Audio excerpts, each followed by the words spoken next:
I have a question for you. You believe that a marriage is a partnership, correct? Okay.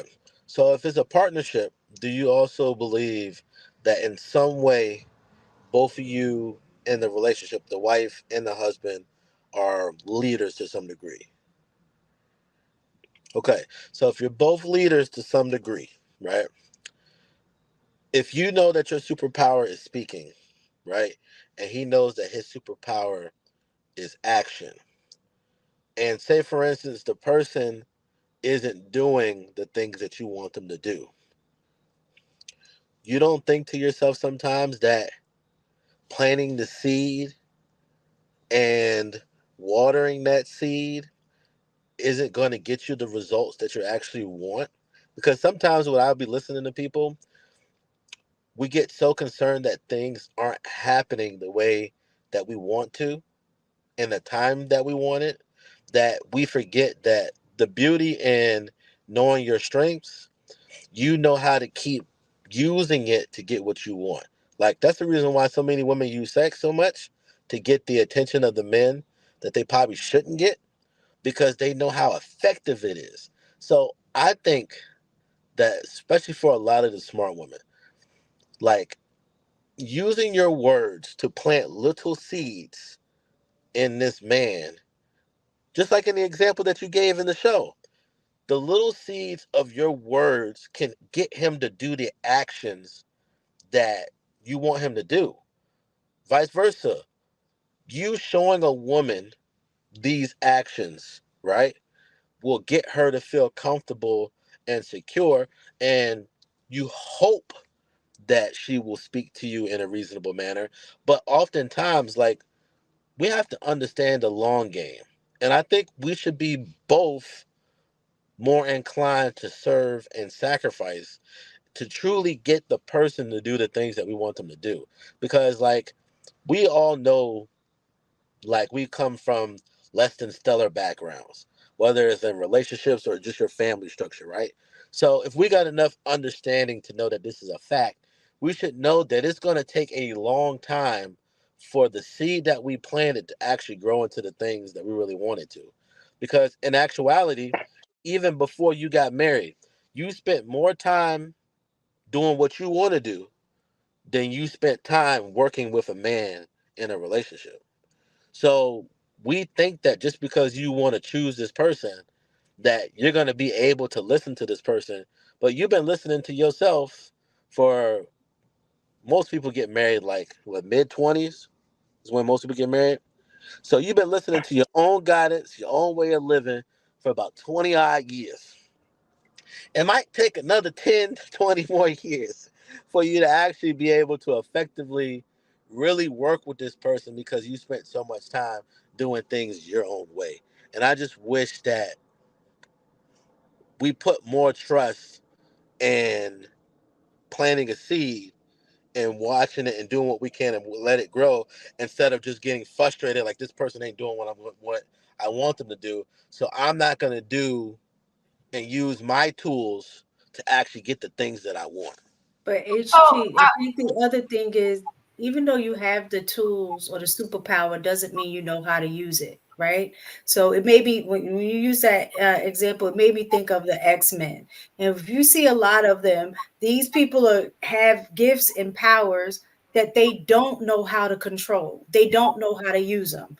Then they meet Professor X, they go to the school, and he cultivates that to show them how to use it and how to use it in a positive way. And I think that's what happens. That's what we lack. A lot of times we lack the guidance in how to use our superpower. As women, we lack the guidance of how to use our power of speaking words into a man. And that's facts. And I think men lack the guidance of utilizing their superpower of action in terms of how they interact with women in the right way to cultivate that aspect of who they are, to get women to watch the way that they speak, watch their attitude. They, again, like I said, just that being able to cultivate, especially when I look at little girls, when their dads are involved and how they look up to their dads, like to the point that they would push their mother away from the father, like, no, like that's my man. You know what I'm saying? They're protective of their dads. They seek the attention, they seek the love from their fathers, and that's established through the father's actions. So if you don't have a dad there, you don't know how to interact with a man. And then if the mother and the father, she doesn't speak words into him, we're not getting our superpower of speaking, using our words to speak life into a man. It's not being cultivated. And we have to learn that along the way. Whereas men is the same thing. If your dad ain't around, you don't see the way his actions move his mother, then you're not going to know how to do that. And it's going to be trial and error as you begin to grow and develop. So just because you have the superpower don't mean you know how to use the superpower the right way. So I wanted to so we have some women in the audience, right? And so some of the things that you spoke about HP, are you saying that for a marriage? Are you saying that for an HD? Are you saying that for a marriage, or are you saying that for a dating relationship? I say it's for both because you got to think that the skills that you use before you get married help you to get married. Now, granted, that don't mean you give all of those things to everybody all the time. I think the power in what a lot of women don't realize is their ability to not go toe to toe, but their ability to walk away. Just like when you go to a car show or a car lot, your ability to walk away from a bad deal will actually make the person who's giving you a bad deal change his deal, right? And just going back to what Miss Taken is talking about, I don't fully agree that people don't know how to use the tools, because a lot of people know how to use their actions and their words to get the stuff that they want. The problem is they only do it to get what they want, and once they get what they want, they stop doing that.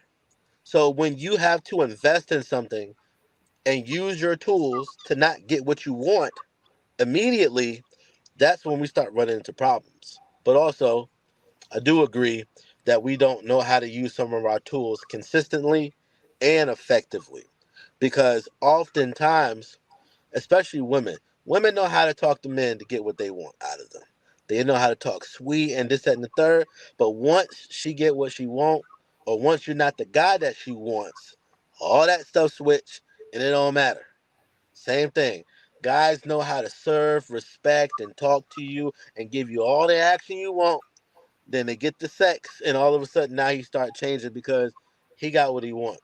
I think that we should understand that nobody gets anything without taking risks.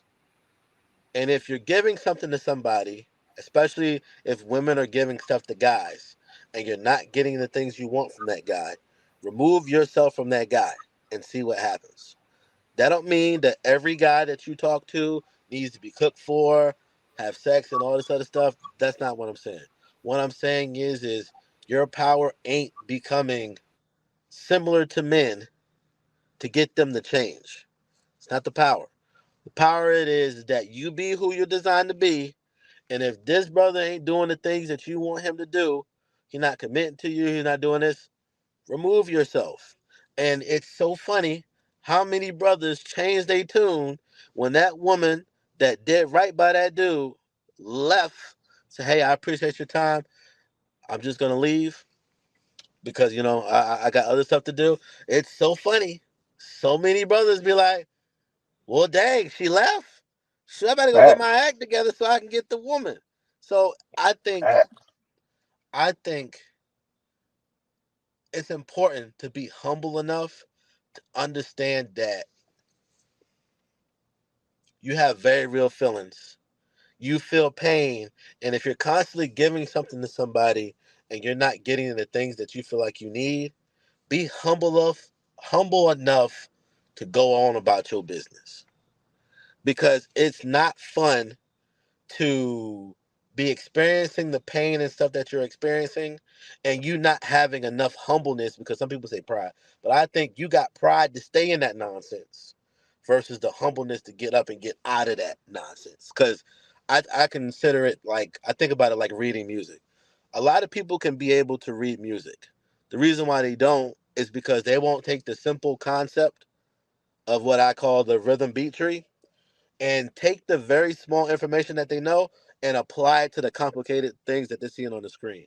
If you humble yourself and realize that it's going to take work, you'll be able to get to the things that you didn't think that you could do if you just take the time, humble yourself, and then if it don't work, at least you took the time to invest in it properly versus, oh, this ain't working, and then you just throw it out without actually humbling yourself enough to actually try to make a reasonable investment.